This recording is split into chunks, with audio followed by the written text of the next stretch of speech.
സംസ്ഥാനത്തേക്ക് പോകണം. ആന്ധ്രാപ്രദേശ്.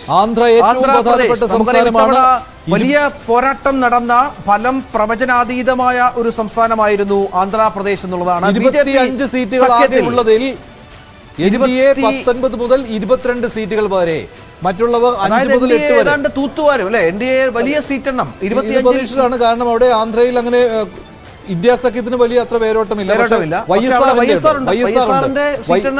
എത്രയായിരുന്നു നമുക്ക് കൃത്യമായിട്ട് വൈഎസ്ആറിന് കഴിഞ്ഞ തവണ 22 സീറ്റുകൾ, 22 സീറ്റുകളാണ് വൈഎസ്ആർ ഉണ്ടായിരുന്നത്. 3 സീറ്റുകൾ മാത്രമാണ് അവിടെ ടി ഡി പി നേടിയിരുന്നത്. ആ സ്ഥാനത്താണ് ഇപ്പോൾ കാരണം ഇവിടെ ബി ജെ പിയും തെലുങ്ക് ദേശം പാർട്ടിയും തമ്മിലുള്ള സഖ്യമാണ് ആന്ധ്രാപ്രദേശിൽ. അങ്ങനെ 19 മുതൽ 22 സീറ്റ് വരെ. അതായത് കഴിഞ്ഞ തവണ വൈഎസ്ആർ എവിടെയായിരുന്നു, വൈഎസ്ആർ കോൺഗ്രസ് എവിടെയായിരുന്നു, ആ പൊസിഷനിലേക്ക് എൻ ഡി എ കയറി വരുന്നു. അതായത് ബി ജെ പിയും ടി ഡി പിയും തമ്മിലുള്ള, പിന്നെ എൻ ഡി എ സഖ്യം അവിടെ ഫലപ്രദമായി എന്നുള്ളതാണ്.